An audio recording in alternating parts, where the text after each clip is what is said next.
আলতা দিঘির চতুর সাইডে আপনাদের দেখানো হয়েছে, কিন্তু একদম পশ্চিম দিকে শালবনের বাগানের ভিতরে কি আছে এটা দেখানো হয়নি।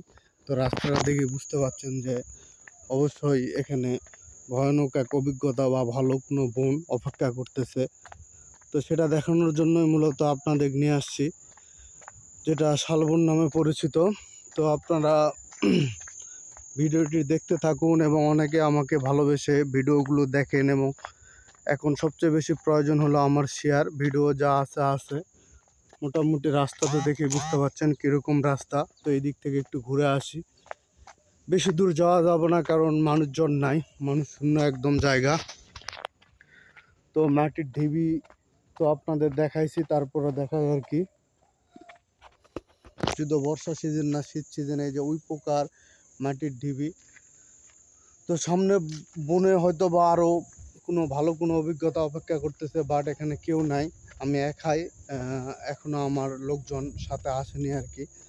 তো আপনাদের এটাই দেখানোর জন্য নিয়ে আসছিলাম। তো আপনারা ভিডিওটি লাইক কমেন্ট এবং শেয়ার দিবেন। তো আসার কথা হলো পিছন থেকে কিছু মানুষজন আমার সাথে আসতেছে, তাদের দিকে একটু সাহস পেলাম। তাও দিনের বেলা যা আছে সন্ধ্যাবেলা আসলে এগুলাতে খুব ভয়ানক জায়গা।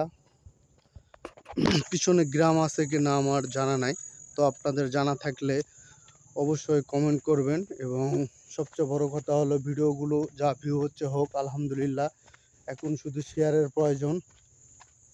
আর আপনারা জানেন যে আমি কন্টেন্ট মনিটাইজেশন পেয়েছি, যেটা ফটো থেকে ইনকাম হয়।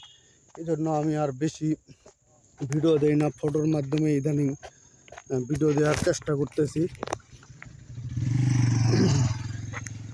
তো সেই ভয়ানক রোড তো আপনাদের দেখালাম, আরেক ভয়ানক রোডে নিয়ে আসছি আপনাদের, এটাও শেয়ার করব।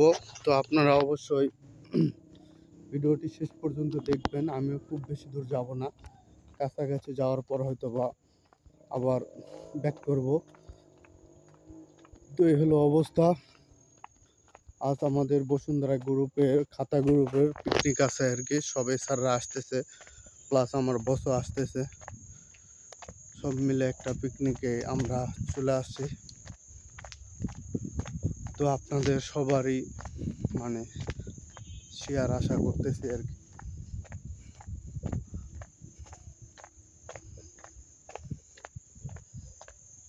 জাতীয় উদ্যান আসলে এমনি এমনি নাম দেয় নাই, অনেক জায়গার নামের সাথে কাম নাই, কিন্তু এই জায়গায় সত্যি এক অসাধারণ জায়গা। যদিও পিছন থেকে একটা ভ্যান আসতেছে।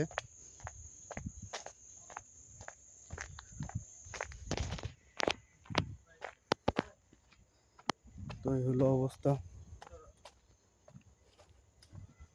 পরবর্তীতে ভিডিও পাইতে আপনারা আমাকে দেখতে থাকুন।